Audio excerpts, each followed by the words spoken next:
সুমি, তুমি এসেছো? কই তুমি?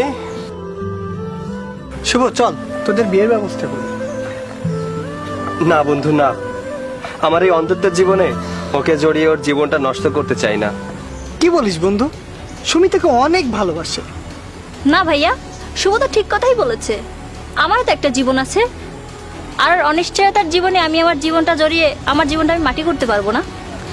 ভালোবাসি বলে অন্ধকে বিয়ে করতে পারবো না। সুমি, আজও তোমাকে ভালোবাসি, ঘৃণা করি না। কারণ মন থেকে যাকে ভালোবাসা যায় তাকে কখনো ঘৃণা করা যায় না। হ্যাঁ, জানি তুমি আমাকে ঘৃণা করো। তোমার ভালোবাসা শুধুমাত্র অভিনয় এবং নাটক ছিল।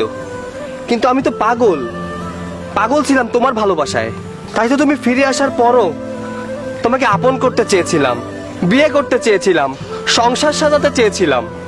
শুভ, আবেগ দিয়ে দুনিয়া চলে না। তোমাকে যদি আমি বিয়ে করি তাহলে আমাকে সবাই অন্ধের বউ বলে রাখবে। আমাকে কি অন্ধের বউ বলে ডাকুক, এটা আমার পক্ষে মেনে নেওয়া সম্ভব না। আমি চলে যাচ্ছি। সুমি, সুমি দাঁড়াও।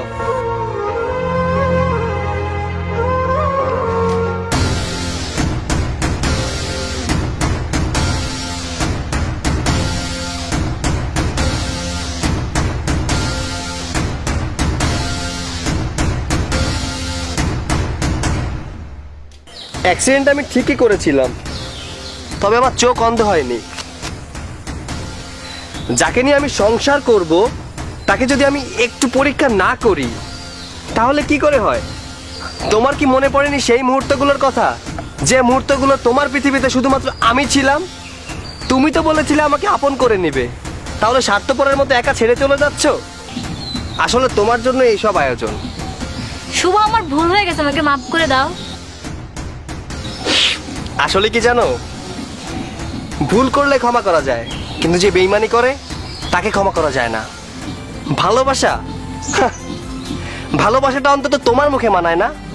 তুমি ভালো থাকো, আমি সব সময় চাইবো। আমি তার অপেক্ষায় আছি যে আমাকে সত্যিকারের ভালোবাসবে। আমি তার অপেক্ষায় আছি যে আমাকে তার মনের মতো করে গড়ে তুলবে। আমি তার অপেক্ষায় আছি যে আমার খারাপ পরিস্থিতিতে আমার হাত দুটোকে আগলে ধরে রাখবে। আর যেটা তোমার দ্বারাই সম্ভব না।